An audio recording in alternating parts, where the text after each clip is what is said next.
Assalamu alaikum, I Laraiba. Today we are going to discuss the positioning of mammography and the views which are used in it and the technical factors we use during the procedure. तो जब हमने patient की positioning करी, सबसे पहले patient हमारे पास आया, हमें उसको क्या करना, हमें उसको इस पूरे प्रोसीजर के बारे में डिटेल से समझाना है। उसके बाद हमें क्या करना है, उसके बाद हमें पेशेंट के जितने भी मेटेलिक ऑब्जेक्ट उसने लगाया होगा या जो भी उसने पहना होगा मटेरियल, उसको हमें बोलना है कि आपको ये निकालना है। देन हम क्या देते हैं, हम पेशेंट को हॉस्पिटल गाउन पहनाते हैं। हॉस्पिटल गाउन पहनाने के बाद हम पेशेंट को जब पोजीशनिंग प्रिपरेशन के लिए ले जाएंगे प्रोसीजर करने के लिए, उस टाइम पे हम पेशेंट का जो ब्रेस्ट होता है वो हम क्या करते हैं, वो हम मेमोग्राफी प्लेट में रखते हैं। ठीक है, फिर जो मेमोग्राफी प्लेट होता है वो क्या होता है, वो आहिस्ता आहिस्ता से कंप्रेस होता है।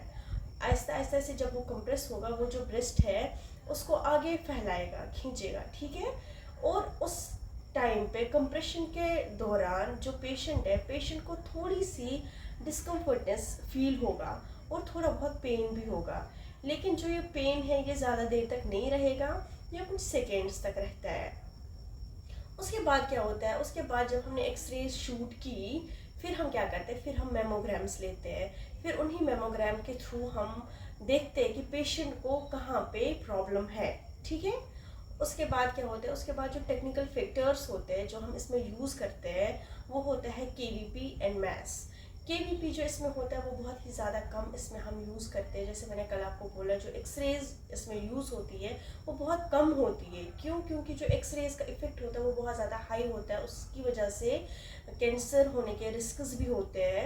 लेकिन इसमें जो केवीपी हम देखते हैं, एक्सरेज जो हम इसमें यूज़ करते हैं, वो है कैरेक्टरिस्टिक एक्सरेज, और उनका जो केवीपी होता है वो बहुत ही ज़्यादा कम होता है, 25 to 35 तक होता है। और इसमें जो ट्यूब करंट होते हैं वो हम 100 mA देते हैं, मिली एम्पियर्स। और हमें ये भी ख्याल में रखना है कि जो पेशेंट है, जो एक्सपोजर टाइम है, ये हमें क्या करना है, ये हमें कम से कम 2 सेकेंड का होना चाहिए। ये नहीं कि हमने पेशेंट को मेमोग्राफी रूम में रखा और वहाँ से हमने एक्सपोजर दिया, फिर पेशेंट को हमने आराम से मज़े से निकाला। नहीं, हमें क्या करना है, हमें ख्याल रखना है, एक्सपोजर लिमिट का भी हमें ख्याल रखना है। क्यों? क्योंकि यहाँ पे हम लोग एक रूल अप्लाई कर रहे जो आईसीआरपी ने दिया है, जिसको हम अलारा बोलते हैं, as low as reasonably achievable. मतलब कि अगर आप पेशेंट को डोज दे रहे हैं, अगर पेशेंट को उस डोज से कोई इफेक्ट हो रहा है, असरात अच्छे असरात हो रहे हैं, तो उसको क्या है, उसको निगेटिव असरात भी नहीं होने चाहिए। तो जो डोज है वो क्या होना चाहिए, वो पेशेंट के लिए फ़ायदेमंद होना चाहिए। नाउ इसमें अब हम क्या करते हैं, इसमें हम कुछ प्रोजेक्शंस लेते हैं, कुछ व्यूज़ लेते हैं। मेमोग्राफी में कुछ स्टैंडर्ड व्यूज़ आते हैं।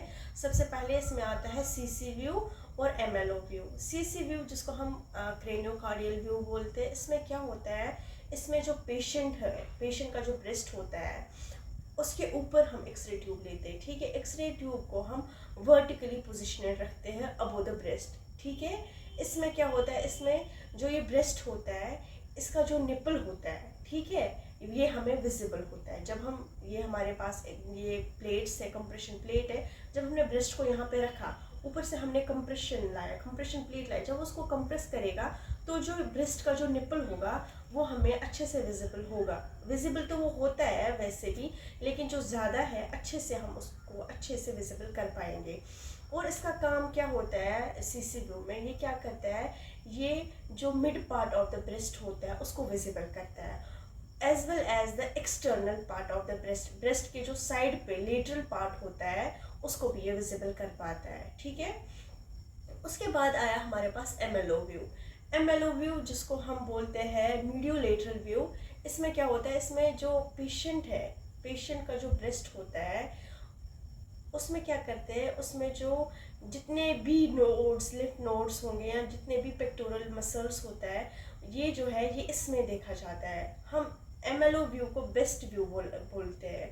क्यों? क्योंकि इसमें हम पेक्टोरल मसल को भी देखते हैं और जितने भी लिम्फ नोड्स, जो भी इसमें टिश्यूज होते हैं उनको हम देख पाते हैं। इसमें हम जो एक्सरे ट्यूब होता है उसको हम रोटेट करते हैं 45 डिग्री एंगल पे। ठीक है, इसमें कुछ एडिशनल व्यूज होते हैं, जैसे इसमें आएगा ट्रू लेटरल व्यू आएगा, लेट्रोमीडियल ओब्लिक व्यू भी आता है, कंप्रेशन पैडल व्यू भी आता है और एक्सिलरी व्यू भी आता है। लेकिन जो ज़्यादा है वो हम इसमें CC view and MLO view use करते हैं। आई होप कि आपको जो ये मेरा लेक्चर है ये समझ में आया होगा।